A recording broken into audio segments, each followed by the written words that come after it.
Mike, a pizza delivery guy with a mop of messy brown hair and a permanent expression of mild bewilderment, was nearing the end of his shift. It was a Friday night, which meant one thing: pizza. Lots and lots of pizza. The streets were bustling with people, the city alive with the weekend energy. Neon lights flickered, and the distant hum of traffic filled the air. Mike slumped against the counter, the aroma of pepperoni and extra cheese clinging to his faded red uniform. He had been on his feet for hours, navigating the labyrinth of city streets, delivering hot pizzas to hungry customers. His mind wandered to the comfort of his small apartment where he could finally relax and unwind. The pizzeria was a small, cozy place with checkered tablecloths and vintage posters on the walls. It had a charm that kept regulars coming back, and Mike had become a familiar face to many. He knew the quirks of the kitchen, the best shortcuts through the city, and the regulars' favorite orders. But tonight, he was tired. The kind of tired that seeps into your bones and makes every step feel like a chore. He glanced at the stack of pizza boxes waiting to be delivered. Each box represented a different story, a different household, a different slice of life. He wondered about the people behind the orders. Were they celebrating a birthday, having a movie night, or just too tired to cook? His thoughts were interrupted by Sarah, the cashier, who chirped, "Last delivery, Mikey." Her voice was overly cheerful, a stark contrast to his weary demeanor. "And it's a big one," she added, her eyes twinkling with mischief. Mike groaned. The last thing he wanted was a complicated order at this hour. He dreamt of sinking his teeth into a slice of his own, maybe catching the tail end of a bad horror movie marathon. The thought of his worn-out couch and the flickering TV screen was the only thing keeping him going. "Let's just get this over with," he mumbled, grabbing the stack of pizza boxes. The weight of the boxes felt heavier than usual, a physical manifestation of his exhaustion. He pushed open the door, the cool night air hitting his face like a refreshing splash of water. The city was still buzzing, but there was a certain calmness to the night. The kind of calm that comes when most people are winding down, ready to call it a day. As he walked to his car, he couldn't shake the feeling that something was different about this delivery. Maybe it was the eerie stillness of the night, or the way the shadows seemed to dance in the corners of his vision. He shrugged it off, attributing it to his tired mind playing tricks on him. He loaded the pizzas into the back seat, double-checking the address on the receipt. It was a part of town he wasn't too familiar with, but he trusted his GPS to guide him. The drive was uneventful, the streets gradually becoming quieter as he left the bustling city center behind. The buildings grew older, the streetlights fewer and farther between. He turned onto a narrow, winding road, the trees on either side casting long, eerie shadows. The address led him to an old, decrepit house at the end of the street. It looked like something straight out of a horror movie, with its peeling paint and overgrown yard. Mike hesitated for a moment, his instincts telling him to turn back, but the thought of the tip and the promise of his couch pushed him forward. He grabbed the pizzas and made his way to the front door. The porch creaked under his weight, and he could hear the distant sound of a dog barking. He rang the doorbell, the sound echoing through the empty night. Little did he know, this delivery was about to turn his night into a real-life horror flick, the comedic kind. The door creaked open, and Mike was greeted by a group of kids in Halloween costumes, their faces painted with exaggerated expressions of fear and excitement. They burst into laughter, and Mike couldn't help but chuckle. It was a prank, a harmless joke to end his long night. He handed over the pizzas, the kids' laughter ringing in his ears as he made his way back to his car. As he drove back to the pizzeria, he couldn't help but smile. The night had taken an unexpected turn, but it was a reminder that even in the most mundane of jobs, there could be moments of surprise and joy. And as he finally sank into his couch, a slice of pizza in hand, he realized that sometimes the best stories are the ones you don't see coming. The address on the order slip sent a shiver down Mike's spine. It was the old Blackwood Manor, a dilapidated Victorian mansion perched on a hill overlooking the town. Local legend claimed it was haunted, a fact Mike found easy to believe. Just looking at the place gave him the creeps. His phone buzzed, displaying an unknown number. With a sigh, he answered, "Pizza Planet, Mike speaking. Trying to summon a large pepperoni with extra cheese?" A raspy voice chuckled on the other end. "You could say that, son. Just bring it to the front door. And hurry, I'm famished." Mike hesitated. He stood in the dimly lit room, the weight of the decision pressing down on him. The air was thick with uncertainty, and he could feel his heart racing. Delivering to a creepy abandoned mansion in the middle of the night wasn't exactly his idea of a good time. The stories he'd heard about that place were enough to make anyone think twice. Ghosts, strange noises, and the occasional sighting of shadowy figures. It was the stuff of nightmares. But then he saw it, the tip. It was enough to buy a small car, maybe even a slightly used jet ski if he found a good deal. The numbers on the order slip seemed to glow, promising a reward that was hard to ignore. "Okay," Mike breathed, his voice barely a whisper. "I'm on my way." He grabbed the pizza, his heart pounding in his chest. The promise of untold riches, or at least a decent down payment on something, outweighed his better judgment. He hopped into his beat-up delivery car and sped off into the night. The road to the mansion was long and winding, flanked by tall, ominous trees that seemed to close in on him as he drove. The headlights of his car barely pierced the darkness, casting eerie shadows that danced on the edges of his vision. Every creak and groan of the old car made him jump, his nerves already frayed by the thought of what lay ahead. As he approached the mansion, the air grew colder, and a thick fog began to roll in, obscuring his view. The mansion loomed ahead, its dark silhouette standing out against the night sky. It looked even more foreboding up close, with its broken windows and overgrown yard. Mike took a deep breath, trying to steady his nerves. He reminded himself of the tip, the promise of a better future, a way out of his current struggles.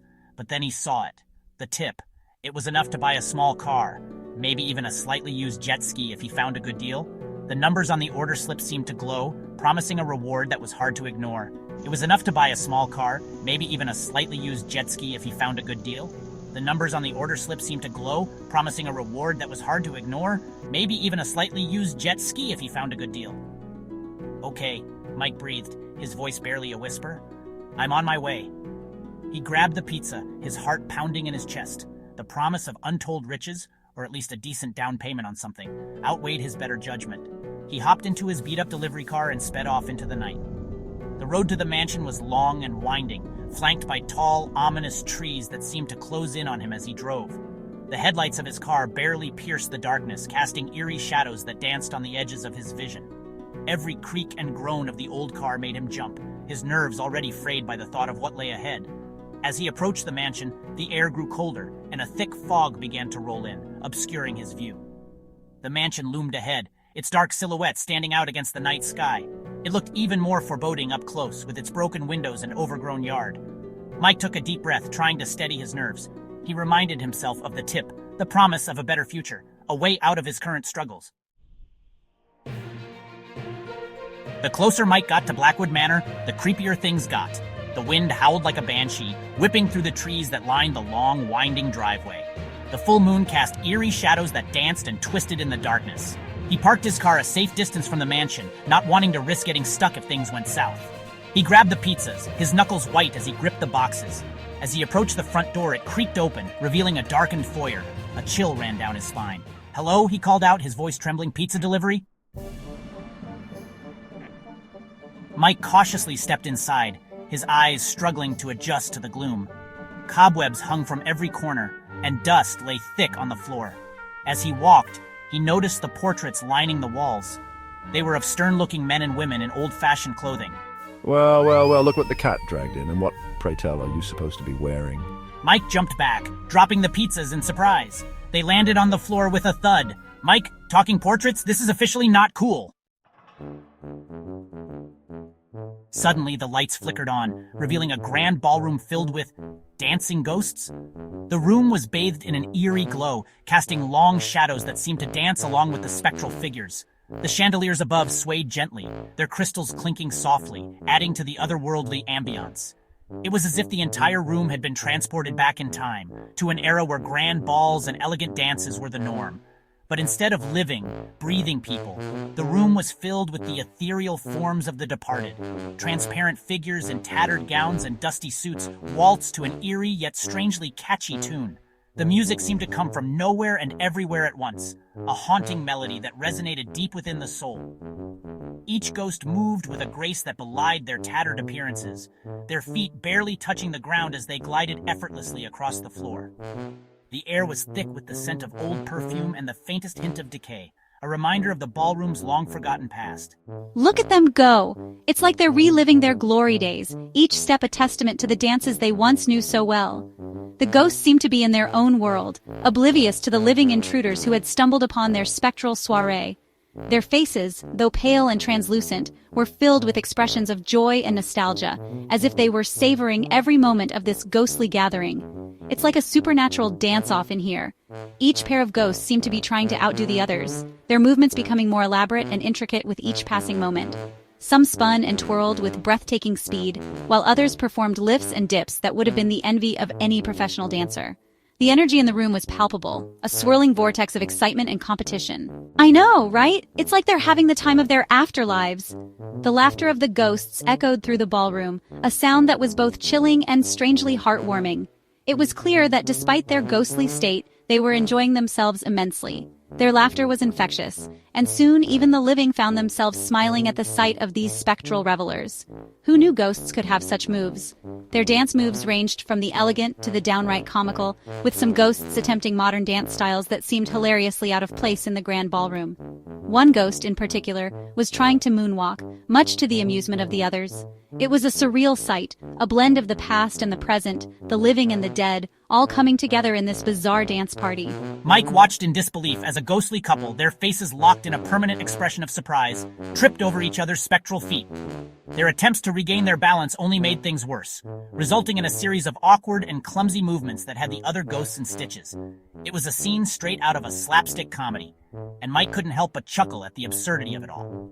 One ghost, dressed in a faded military uniform, kept attempting a breakdancing move, much to the amusement of the others. His attempts were valiant but ultimately unsuccessful, as he kept losing his balance and falling to the floor. The other ghosts cheered him on, their laughter and applause filling the room. It was clear that even in the afterlife, they appreciated a good effort and a sense of humor. Hey, soldier, maybe stick to the waltz. The ghost in the military uniform grinned sheepishly, giving a mock salute before attempting a more traditional dance move. The other ghosts clapped in approval, their faces lighting up with amusement. It was a moment of camaraderie and lighthearted fun, a reminder that even in the afterlife there was room for joy and laughter. Yeah, breakdancing might not be your thing. The ghost shrugged, undeterred by his failed attempts, and joined the others in a more traditional dance. It was a heartwarming sight, a reminder that even in the afterlife there was room for growth and learning. The ghosts continued to dance, their movements becoming more synchronized and graceful as the night went on. "This is just great," Mike muttered. He had come to the haunted mansion expecting a quiet night of ghost hunting, not a full-blown spectral dance party. But as he watched the ghosts twirl and spin, he couldn't help but feel a sense of wonder and awe. It was a reminder that the afterlife was full of surprises, and that sometimes the most unexpected moments could be the most memorable. First talking portraits, now dancing ghosts.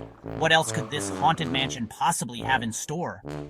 Mike's mind raced with possibilities, each one more outlandish than the last.